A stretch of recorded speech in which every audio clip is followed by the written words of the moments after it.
Hello, everybody. Randy Patterson here again with Boomerocity. I'm really excited for you to hear this interview with Kenny Neal. If you're not familiar with Kenny, he is a Louisiana-based blues guitarist, born and raised there, Baton Rouge, in fact. He was born in New Orleans, but was raised in Baton Rouge. And my Lord, can this guy play the blues? And he has the blues permeating all of his DNA, and he can't help but play the blues. And part of that's because he was raised and learned from his dad, Wrathful Neal, who is a great harmonica player. And because of that connection, he got to sit with the greats like Buddy Guy and Slim Harpo and those types. And he's got to meet so many great people and develop friendships with them as well.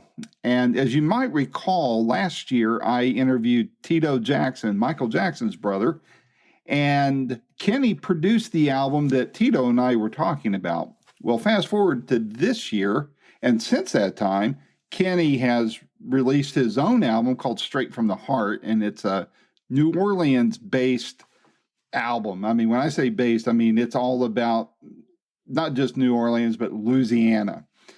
And it comes straight from Kenny's heart. And when you listen to that album, it's going to blow you away because it's some of the most amazing blues you're ever going to hear. I promise you that.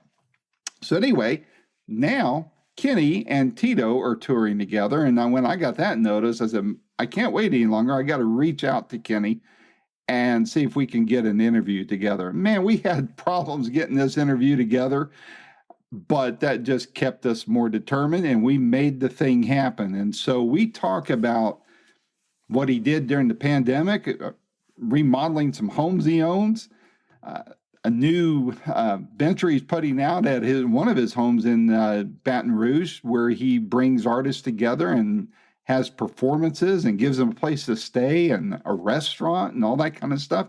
Sounds yummy. I hope I can go down there sometime and check it all out. But he was just so gracious and so fun to talk to. And I think you're really going to love just listening in on this conversation, man. It's kind of rough because he's holding his phone and he's showing me around. He's giving me a tour of the place. We see his sisters working in the kitchen and his cousins and nephews and such working on the grounds there to get things ready for his upcoming birthday. And so we just had the funnest time talking. So without any further ado, please listen to this interview with the great Kenny Neal. Until next time, this is Randy Patterson with Boomerocity. Take care. Kenny, it's been so long since we last spoke. Man, I tell you. How you doing? I'm doing great. I've waited a long time to talk to you. I've been following your work for a long time, and it's truly an honor to be able to talk to you. When Patty sent me the tour announcement that you and Tito Jackson, for those that don't know, that you guys were touring together, I said, man, I remember talking to Tito last year. I need to talk to Kenny finally. And so I'm glad this is happening. So yeah, man. Well, I found a good place to sit. I just accidentally sat here, but I'm looking at me and my brothers in muddy waters. All right. Very cool. What's the story behind that picture? He used to come up to Toronto, and me and my brothers was living in Toronto back then in '84. Oh, okay. In 1980, 81. And he used to come up and he would always visit. I would cook and the band would come over and eat and have a good time. So I decided we'll take a picture at the concert. All right. Very cool. What kind of food you fix? Was it some good Cajun stuff? Oh man, you know that, man. We make that gravy with everything. You got to make that. You got to make that roux, man. That's you got right. To make that roux. That's the foundation of it all. I don't think I've ever had the real thing. I've only hit restaurants like in Dallas and elsewhere, man. I got to have the real stuff sometime if I can handle it. You think I can handle it? Oh man, you can handle it. When I was a kid, I learned how to do it from my mom. I'm the eldest of 10. Oh wow. Okay. Yeah. And my mom used to have me up there. Let me show you something. Can you see that? Yeah. That's all of us right there. My goodness. That's the Neal claim right there. But She used to have me. She used to have me sit there and stir, and you can't burn the flour and the grease, and the onions and the bell peppers. Got to All that keep it stuff moving. got to be constantly, always moving. You can't stop. If you stop, you're in trouble. They used to love to come there and have fun. I used to cook for all the bands that would come through Toronto at the time and make them feel at home. Wow. Well, my Yeah. Toronto connection is in a previous life on my day job. I used to work for Nortel or Northern Telecom, so I'm sure you've heard of that. They were headquartered there in Toronto. Yeah. Yeah. Been up there a few times, had a lot of fun. So, but yeah, so my kids, my grandkids, all there. Oh, okay. Kenny Jr. is there. He do music scores, and wow. His mother has a casting agency, and she do a lot of the Hollywood movies. And so my son get a chance to do music scores and sit there in the studio and put music behind all these great movies. And I always tell him, this is blues team, man. That's right. Get my music out and put it on there. That's right. Make some big money off of it. Yeah, she just won an Emmy. Wow. Very cool. His mother just won an Emmy. Yeah. Wow. Yeah. So cool. He's surrounded by the entertainment business. Wow. That's great. That's great. So how did the pandemic affect you at all? What did you do during the lockdown and all that kind of thing? Well, I had my brother call me and had his neighbors wanted to sell a house that was 120 years old. Wow. And she gave me such good deal. I bought the house and I spent the whole pandemic remodeling it. So I was busy. Wow. And as soon as I finished with the house, it's a beautiful old house. It's set on 2 acres. It's got the big swings, 2 swings on the front porch. Wow. And it's made out of shiplap. When they used to tear the ships down here when they arrive in Baton Rouge, and they would keep the lumber and build houses from them because they wouldn't sell them back. They wouldn't go back over to Europe with them. Wow. And I didn't realize that. I got old shiplap house. It came from a ship. Very cool. I restored it, and now my drummer and his family is living in it. Nice. So very nice. I finished it just when the pandemic was getting ready to open up again.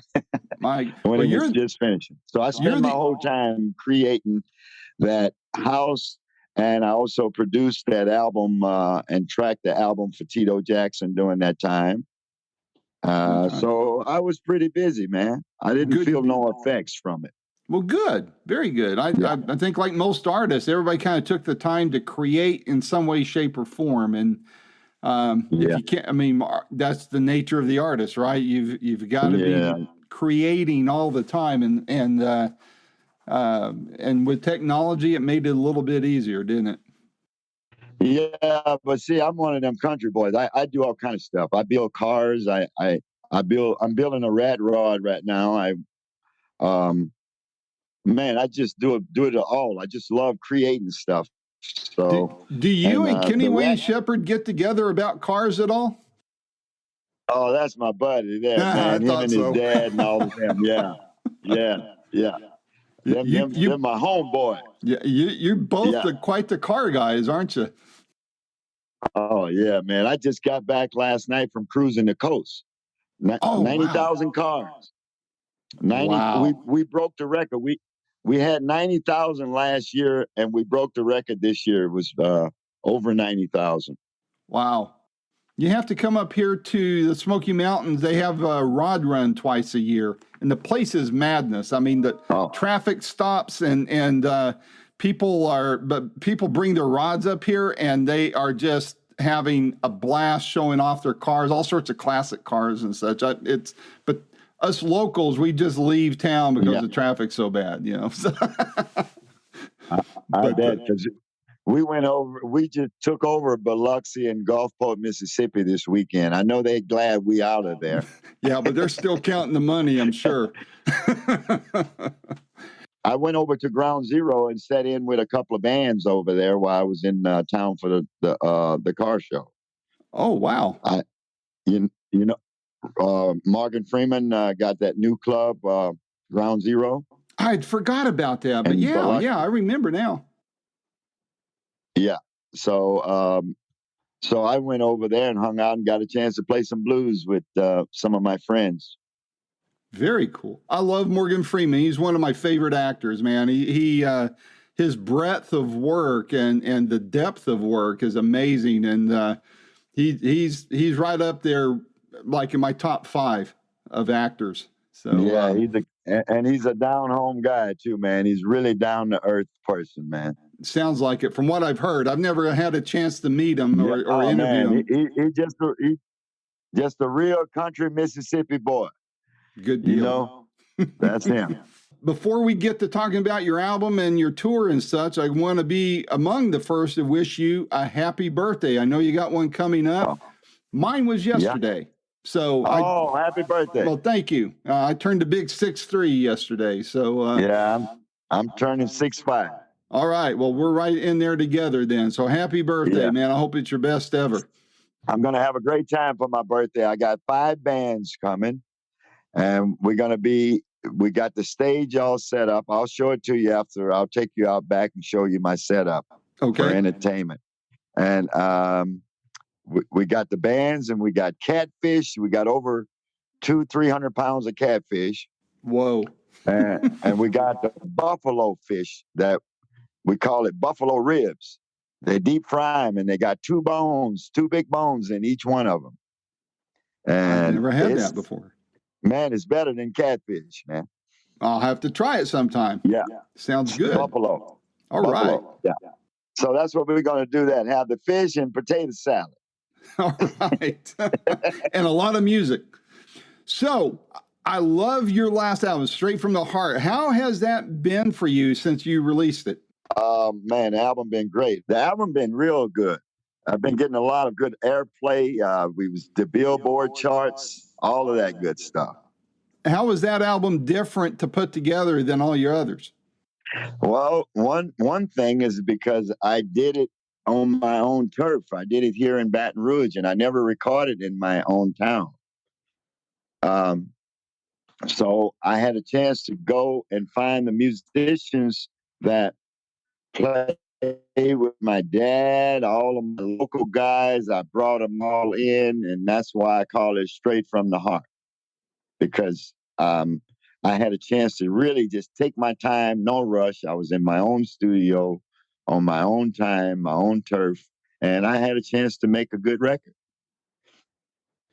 I didn't realize that. I guess I'd forgotten that when I'd read the press when it first came out. But what comes to mind is kind of like what Bobby Rush did on was it the last album? On that one, it felt like it was just like I was sitting on the front porch listening to him play.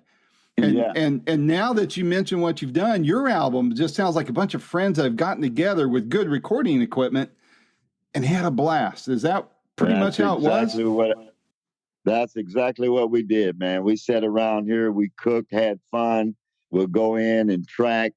I'll call up some of the old musicians that hadn't played in 75 years and say, hey, man, I need you to come over. They go, oh, Kenny, well, I don't play no more, man. It's, I'm all washed up. I said, man, get on over here. This guy used to play with my dad. His name is Darrell Jefferson. He only play in the church on Sundays now. Oh, wow. And I did a song called Someone Somewhere by Lil Junior Parker. Mm-hmm. And he came in and I did it my style. And he laid it down, man. He went to church with that song. and so I had fun getting these guys that don't think that they're finished. And they come in and they just do a great job like that, And that give them inspiration. They're all excited because they're on the album, but you don't know how hard it was to talk. Wow. Well, but playing in church ain't no easy feat either. I mean, that's okay. That's some serious playing in church now. Oh man. And that's what he do every Sunday. He's in the church every Sunday. So he thought I wanted him over here, I guess, to take him back to the juke joint days, but that wasn't it. No. So when I gave him that song, man, he went right to church on it, you know? Yeah. Well, some of those church services, man, they're like 3 or 4 hours long if you're not careful, you know? Man, that's where all the great musicians at too. That's right. The ones down here, if you want to find a good musician, just go to any church on Sunday around here and you're going to find great musicians. Well, and how many great musicians started off that way, you know? And they bring Mostly that. all of us down here in the South. That's right. You had to go to, they make you go to church on Sunday. Yeah, you had to pick the splinters out of your butt from the pew from sitting there so long, yeah, that's right.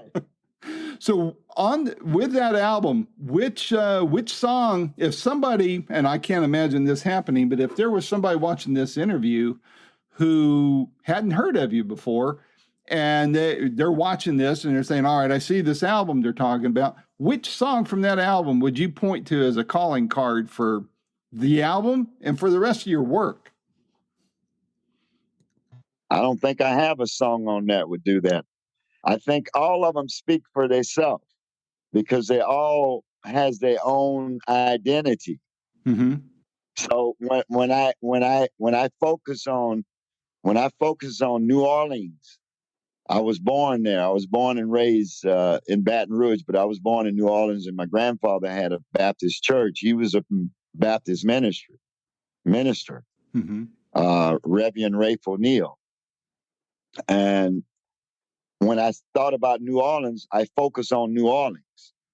And I wrote the song about New Orleans. When I went over to Lafayette and my mind frame was in New Orleans, I was thinking about Ernie Cato, Fats Domino, Johnny Adams, and all of these guys I grew up with. Dr. John, all my buddies, you know. I focused on New Orleans, and I wrote a great song about New Orleans. Mm-hmm. Then I went over to Lafayette, Opelousas, Lafayette.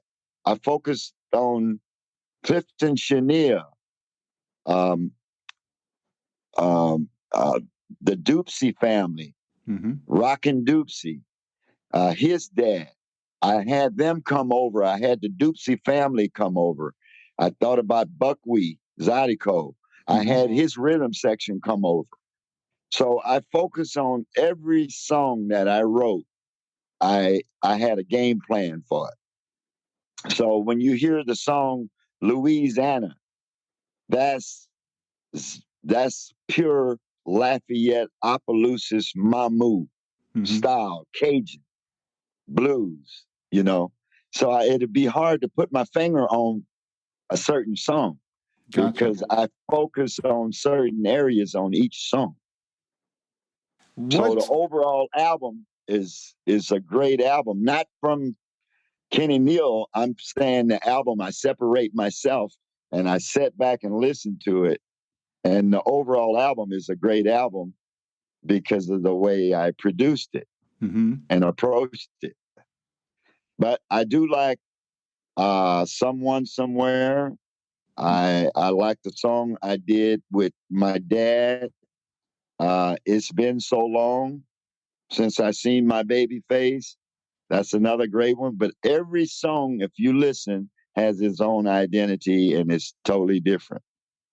Well, when I ask an artist about an album and the feedback, I normally am referencing, you know, in general, as you're on tour, all this stuff. But because of how your album was put together, I'd be real curious to know what the feedback was from the locals that heard the finished product. What are they telling you now that they hear the album, whether they participated on it, whether it's their music, you know, their voice, their musicianship on there, or their families and friends that knew you were working on it? What are they telling you about the album? The musicians, when they hear it now, that played on it, they like, damn. Damn, I didn't know it was going to sound like this. That sounds pretty good, man. Yeah. Yeah. Because when I was doing it, it wasn't a final product. Right. I'll have them come in and play a part. Right. And so when it all came together and they listened back to it, they totally amazed, you know. That you should have videotaped that, man. That would have the look on their faces would have been worth $1 million right there. Especially the guy Arnett Hayes. He's a piano player that plays like Professor Longhair and all of them guys, Dr. John and stuff. You know, he got that style. Yeah. He came in and did this whole song with me and didn't have a clue about how the song went. But and he was totally wiped. He was totally amazed at what happened once he heard this, you know. So now he's running around with the CD going, "Hey man, I played on this. Yeah, I'm on this, man. Yeah, I'm on this record." Man, what a gift that was you gave to those people, though. I mean, that may be the biggest thing that happens in their life, or at least recently. And what a gift that is you gave them. It meant so much to them, and seeing their name on the album. And, you know, that's why I wanted to call it Straight from the Heart, but it's because it was truly straight from my heart. You know. Talking about the blues, it seems to me from a fan, I'm not a musician, don't even, I play a lousy air guitar even, but I love the music. I love blues. Blues was part of my upbringing, listening to the old Elvis records and such, things like that. Yeah. But different kind of blues. But, it seems to me as a fan that blues has been gradually over the last, 15 years has really retaken its place on the music scene. It's regained the respectability. I mean, it's never gone away. I'm not saying that it ever has, but blues is really, surging towards the forefront again. And from my perspective, is regaining an appreciation, not only from those of us that may have forgot about it, which I never did, but a lot of our generation may have. And that might explain some of that resurgence, but I think younger generations are discovering it, things of that nature. What do you attribute it to as far as why we're seeing this, why you're getting the better gigs now and all that kind of stuff? What do you attribute it to? I feel like I'm a part of having it come back again. Mm-hmm, mm-hmm. Because my first record came back out in 86, I think. Mm-hmm. My first album with Alligator Records, 86, 87, somewhere around there. But me, Lucky Peterson, the bands, it wasn't a lot of festivals then. It wasn't a lot of touring then. We made tours. We used to call club owners and pay the club owners to play just so they can get a chance to see me. Mm-hmm. We'll call the guy up and I say, well, we're interested in coming in down to Florida and play this club. Well, we're not bringing in blues and blah, blah, blah. And, they wouldn't do it. So my manager at the time say, well, what about if I pay for everything and use the club, and they would go for it. We would pay for the advertisement, everything set up, and we would pay to play. Wow. But once they see us and come back, they wanted us back. Good deal. So I was a part of that paving that road. I mean, B.B. King and Albert King then paved the way for me. Right. But this thing that you're seeing now on the road, it was just the beginning of the blues all over again. Because, back in 74, 75, when I was playing with my dad, Rayful Neal, I was a young kid, teenager at that time, and the disco came in and wiped us out. Yeah. I mean, all the blues players was putting their instruments in the closet and looking for jobs. Mm-hmm. That's when we really lost the blues. And throughout the 70s with that disco shit, finally, toward the 80s, like 1980, when they started to bring it back, and people like Stevie Ray Vaughan and Eric Clapton and all of these guys are starting to revive and come and showing where they learned all of this stuff from, and they got interested, and then we started getting more recognition and bringing the blues back. But in the 70s, we damn near lost it. Yeah. And in the 80s, it started to come back, but we had to pave a new road. Reintroduce yourself again. All that. Yeah. Yes. Yeah. And so, I mean, I used to do 250 days a year at least. Sometime close to 300 days on the road. Because I used to always talk to Mr. B.B. King, and I say, BB, how many? No, BB used to tell me, say, well, Kenny, how many dates you did this year? I go, oh, I did about 270. He said, I got you whipped, son. I did 300 dates. Wow. Wow. He would always beat me out. I tried to beat him out for years, but he would always outdo me.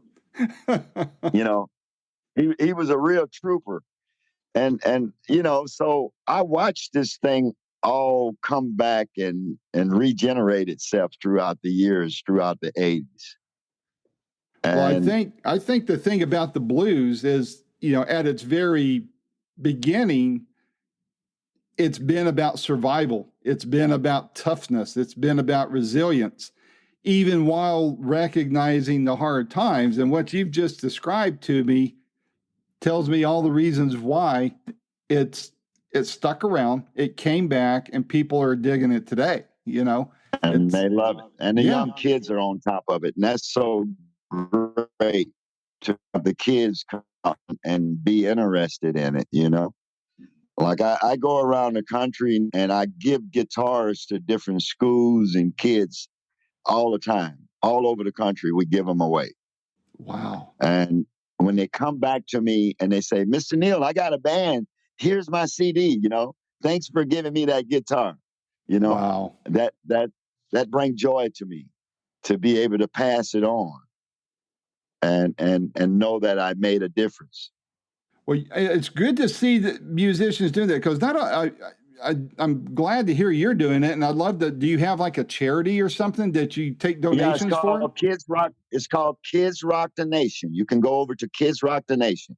Okay, all right, I'll check that out. And what I'm going to do next year is start putting rotating ads for charities like that, and link to your site. Right now, I just have Dolly Parton's Imagination Library on there, but I want to put others on there. Verdine White from Earth, Wind, and Fire, he does something similar. And James Burton that played with Elvis, same thing, another Louisiana guy, But I want to support those kind of things because, man, you gotta have music in the schools. You have to. I mean, I just think it's key.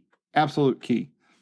Yeah, and that's what I do, man. On my off time, I flew up to Philadelphia. We based in Daytona, Florida. Okay, good deal. And Louisiana, California. I go all over, man. If the kids need it, our goals is to give away 1 million guitars. All right, very cool. Yeah. And Santana been real good to me too, Carlos. Oh yeah. Yeah, he hooked us up with some good connections where I could get the guitars for about $30. Wow. Also, Tosh Mahal was a big help in hooking me up with some connections as well. I know Carlos's wife, Cindy, I've interviewed her a few times, and she gets involved with, I don't know that she's giving instruments away, but I know she's very involved with working with kids and such to help, foster their interest in music and such. So what a neat thing you guys are doing there. That's amazing. Yeah, man. Well, that's what we got to do, man, to pass this on, man. And it gives kids an opportunity, man. If you just had the opportunity, you can go much further. And some of them don't have it. That's right. To try to get the money together for their first guitar is sometimes too daunting, but you guys are helping them, and that's them kids will never forget that the rest of their life, man. That's right. To have an idol give them a guitar, that would be huge. That would be huge. So, what about this tour with you and Tito, man? This has got to be something to see. Talk to me about it. Well, Tito and I go back about 20 some years.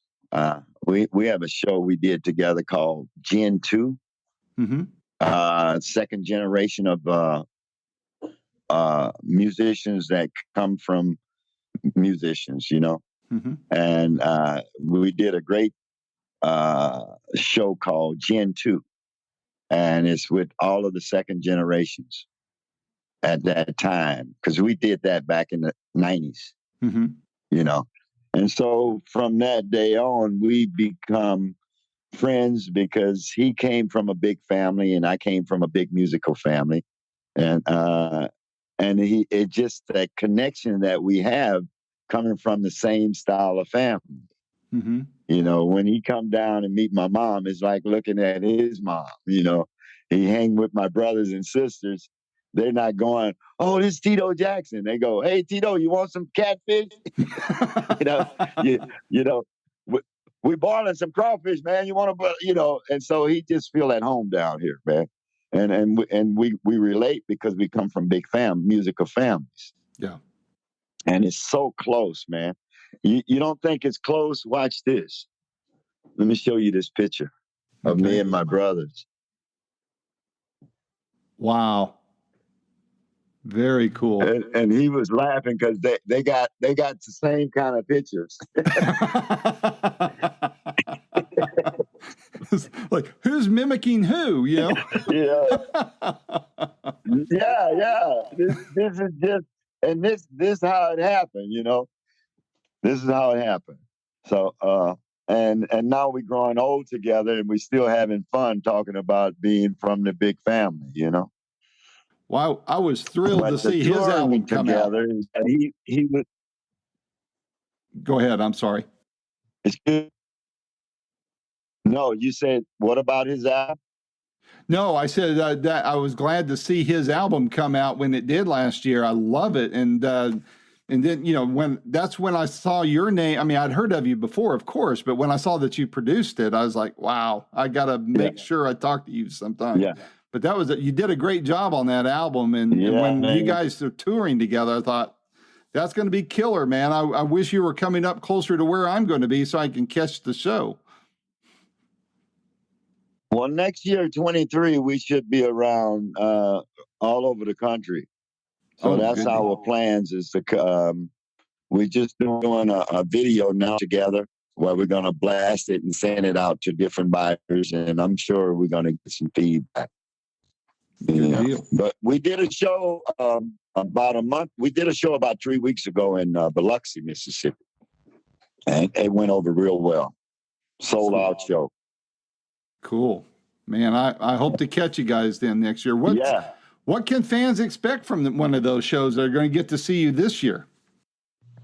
Well, they're going to expect to see the full band with the horn section, and just a great teaming up together, sharing the stage. He's not on the big stage like he do with the Jacksons, but the festivals and theaters, we should be there. Good deal. But the music itself is great. I mean, we'll be doing songs from the album, and also doing old songs like "Rock Me Baby" and some of the traditional stuff. Yeah. That we want to keep that in, because we don't want to forget about Muddy Waters and all of these guys, Howlin' Wolf and all of these guys as well.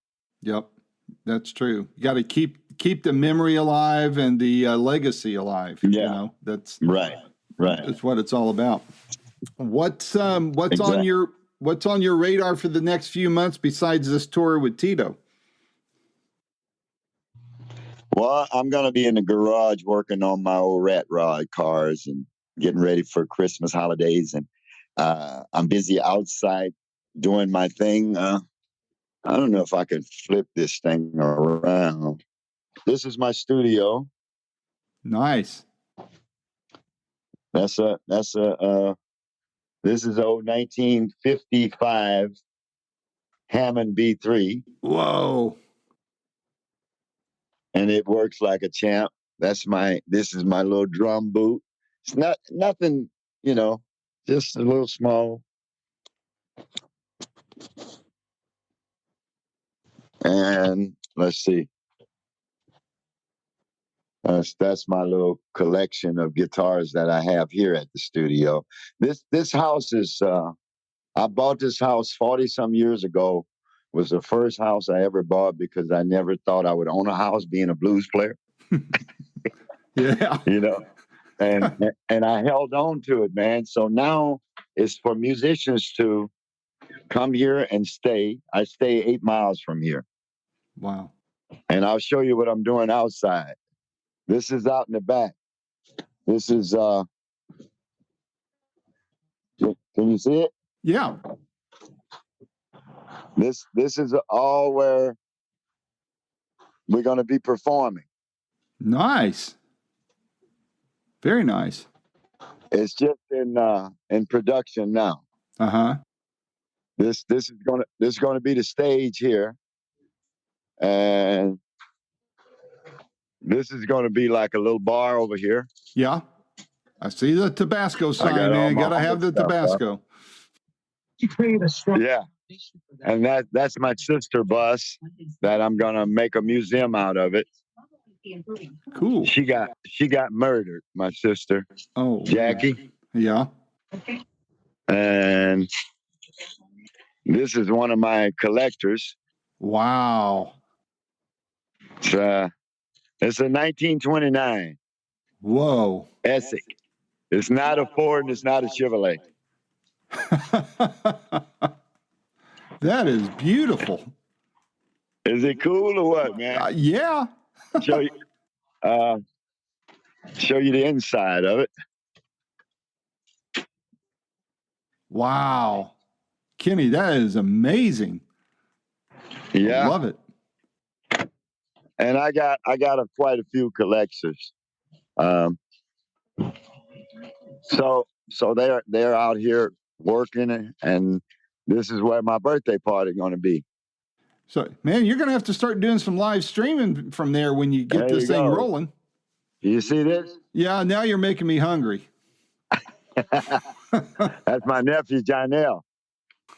Howdy. This is my good friend Ronnie right here. Hello, Ronnie. Hey. Yeah, all right. So when I'm not playing music, this is what I do, man. Well, man, thank you for sharing that with me. That is really cool. Yeah. That looks like a lot of fun, man. I have to come down and sit in and watch you guys play sometime. Well, you got to come down and you got a place to stay because this place here, that's what we do. They come and visit and they stay here at the house. Wow. You know? I'll take you up on that. I did it for the musicians and my friends, and I got folks coming in this week for the birthday party, so they all going to crash out here. So I have a place where they can hang out, and we also have I didn't show you the soul food restaurant. Please do. There's another nephew right here.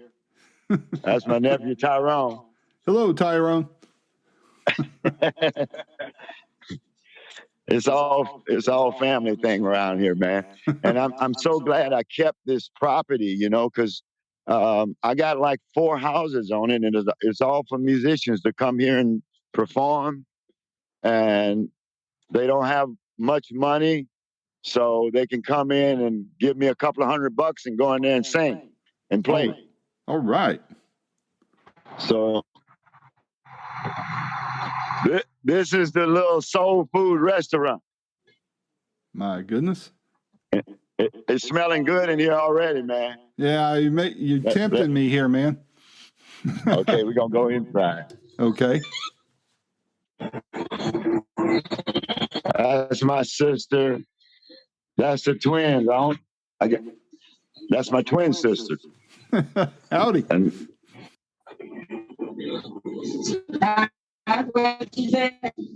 And this is my other sister here. And that's the food. Oh, man. And I'm going to go out the back door. Oh, here you go. Check this out. Oh, man. You're killing me. You're killing me. That looks wonderful. My goodness. Yeah, that looked pretty good. That's what I'm gonna eat today. Oh man, that is so cool, Kenny. Thank you for sharing that with me. That's going to be fun. I hope to see some video from your birthday. You going to have some filmed? Oh yeah, man. I'm gonna have the. I got like 5 bands gonna come out, and then all kind of different musicians gonna come in. So we're gonna start around 4 in the afternoon. So man, you know, this is what making me happy now that I can come back home and give back. There you go. Give back and help the community. You know, I was in Palo Alto, California, and when the real estate went through the roof, I sold all of it and came back home. Smart man. So I'm back in Louisiana again, having fun, man. I'm enjoying it. All my neighbors, the folks on this street know me from. Well, everybody know me around this town, but all the folks in this neighborhood, they just so wonderful, man.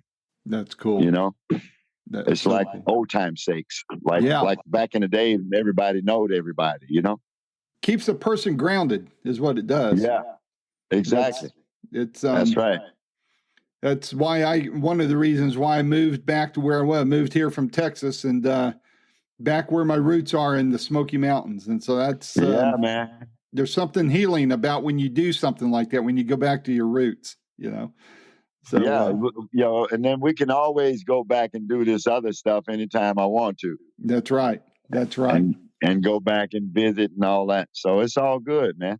That's right. I'm really happy where I'm at in my life. Very good.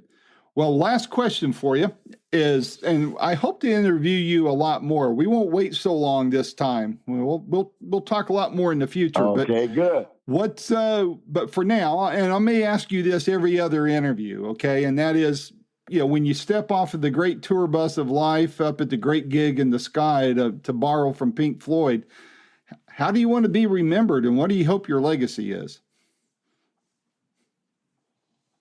Well, I think most of the folks going to say Kenny was a good guy. You know, and that's what I want to be left at. Somebody that cared about people and didn't mind sharing and have time for people. Everybody is somebody to me, you know, and that's the way I was brought up. I don't care if you're a bum on the streets, you somebody, you know. So I don't pass people by. And so I want to be known as someone who really cared and shared, and, you know, I want to be that nice guy. Good deal. Well, you have been to me. You made all this effort to talk with me, and I appreciate that more than you'll ever know. And as I said, I want to talk to you a lot more in the future. I may even come down and hang out at your place, flop in one of your rooms there. You got to come down, man. You got to come. I'll do it. Maybe I can make the next birthday, if not before. You have to come down. I will. I will do that, my friend. You won't regret it, man. I know I won't. You got to come up here and play for the fans in East Tennessee or Nashville or somewhere so we can come see you. Okay, we'll do that. All right, my friend. Well, listen, you stay safe. Don't work too hard out there on that project. And let's talk again soon down the road, okay? Okay, right. Randy. Thank you, Kenny. Right. Take care. Nice talking to you. Likewise. Right. Take care. Bye-bye. Bye-bye.